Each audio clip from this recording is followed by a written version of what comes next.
경매를 보다 보면 의도를 했건 의도하지 않았건 간에 소송에 휩싸이는 경우가 있어. 그렇죠.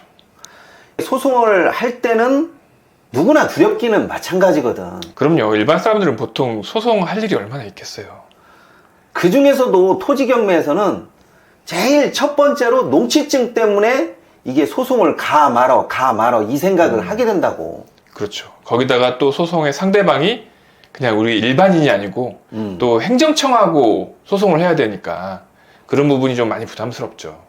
이렇게 행정청하고 소송을 하게 되는 것을 행정소송이라고 하는데, 누구는 경매 때문에 행정소송을 하는 게 맞냐 틀리냐, 또 누구는 경매 그거 뭐 돈 얼마나 번다고 굳이 그렇게까지 해야 될 필요가 있냐라고 이렇게 말씀하시는데, 저는 소송을 해야 될 필요성이 있다라고 보면 적극적으로 해야 된다라고 생각하는 사람입니다. 그래서 이번 시간에는 물건을 딱 봤을 때도 이건 소송각이야. 소송각이 딱 나오는 그 물건을 가지고 왔습니다. 네, 그러면 화면을 같이 보도록 하겠습니다. 2022 타경 2853 사건이고요. 경기도 이천시 마장면에 있는 용도는 전입니다. 전이니까 당연히 취득할 때 농취증이 필요하겠죠. 그렇지. 2023년 5월 17일에 신건으로 진행을 했고요. 2번 정도 변경을 해서 1월 31일에 진행이 됐습니다. 여기 보시면 분묘가 있어요.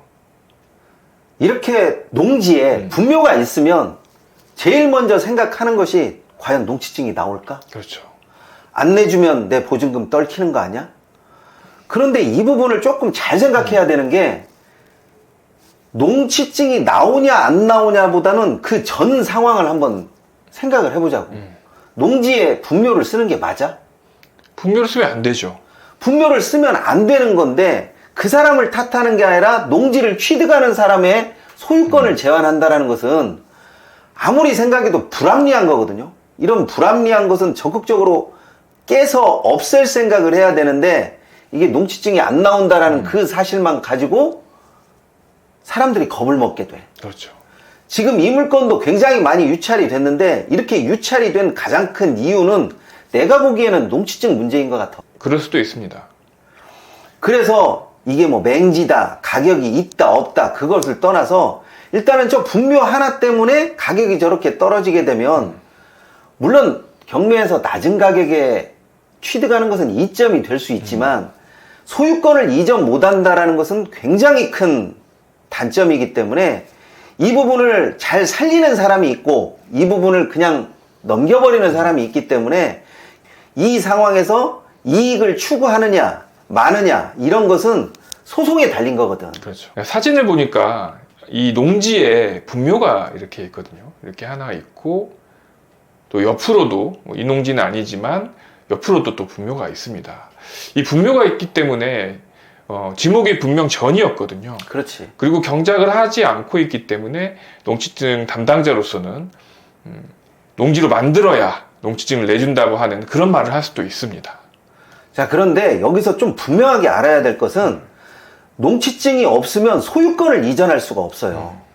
그러니까 내가 아무리 농지로 바꾸어 놓는다라고 한들 농취증이 없으면 소유권 이전을 할 수 없기 때문에 원상복구 계획서를 행정청에서 받아주냐 안 받아주냐 그 문제가 또 발생이 되거든. 그런데 이 원상복구 계획서는 장래효예요. 그러니까 지금 당장 뭘 하겠다가 아니라 내가 소유권을 이전하면 그 다음에 농지로 바꾸어 놓겠다라는 이 부분을 행정청이 잘 믿어주지 않기 때문에 소유권 이전이 쉽게 예상할 수 없는 부분이 됩니다. 그런데 이 원상복구라는 게 낙찰자 입장에서는 원상복구할 수 있는 권리가 없잖아요. 그렇지. 뭐 계약금 10% 냈다고 해서 내 거가 아니잖아요. 그렇기 때문에 소유권을 이전을 먼저 하고 그 다음에 소유자의 위치에 있을 때 그때 원상복구를 할 수 있기 때문에 논리상으로 따져보면 원상복구 계획서로 소유권을 이전하고 그리고 나서 원상복구하는 게 그게 맞는 거거든요. 그렇죠. 그런데 잘 받아주면 좋은데 잘 안 받아줬을 경우에는 어떻게 하냐는 거지. 이럴 경우에는 경매 절차 진행을 멈추고 소송을 걸 수밖에 없단 말이야. 그렇죠. 그렇지 않으면 매각허가 결정이 나지 않고 불허가가 나기 때문에 내 보증금이 반환되지 않는 거죠. 다시 말해서 몰수가 된다는 뜻이에요. 그렇지. 내가 경매에서 이득을 얻으려고 했는데 농취증 하나 때문에 내가 보증금 몰수당하고 내 걸린 행정소송을 포기하면서까지 과연 그럴 필요가 있냐라는 거야. 그럴 수는 없죠. 그렇기 때문에 저는 행정소송을 해야 될 때면 적극적으로 해야 된다라고 생각을 하기 때문에 행정청이 농취증을 발급해주지 않는다라고 하면 저는 소송을 해야 된다라고 봅니다. 최근 들어 이런 소송 사례들이 많이 나오고 있어요. 소송 사례를 쭉 지켜보면 농취증은 법원에 일관된 판례가 공무원의 재량 행위가 아니라 기속 행위로 많이 본다고. 그래서 이 공무원은 농취증을 발급해줘야 될 의무가 있을 뿐이지 그것을 농지로 바꾸냐 마냐에 대한 판단을 할 수 없게끔 하는 것이 그 재판부의 일관된 의견인 것 같더라고요. 자료화면을 한번 볼까요? 이게 작년에 나온 기사이거든요. 6급 공무원의 자의적 법 해석, 법원은 위법 판결 이렇게 나와 있어요. 포천시 행정소송서 패소, 농지취득 자격증만 발급해야 된다 이렇게 나와 있는 거죠. 그래서 이 농취증 때문에 소송을 가게 되는 경우에는 내가 알고 있기로는 거의 90% 이상이 원고가 승소했습니다.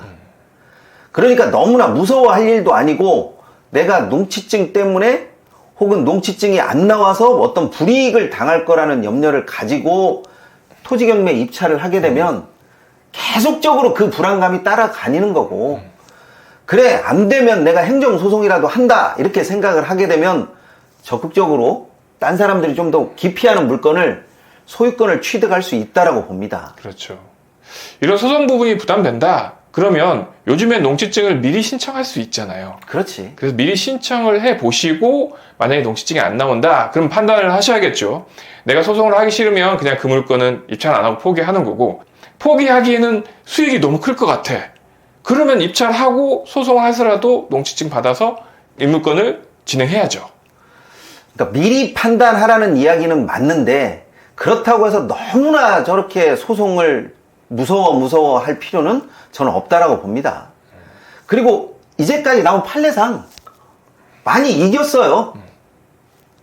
그러니까 너무나 이 농취증 소송하는 것 때문에 스트레스를 받지 않고 물건 그 자체에 집중을 하셨으면 좋겠습니다. 무엇보다도 이 농취증이 소송까지 갈 물건들은 일단 많이 떨어져. 그렇죠.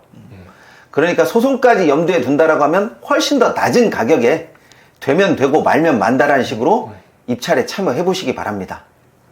네, 이번 시간은 여기까지 하도록 하겠습니다. 감사합니다.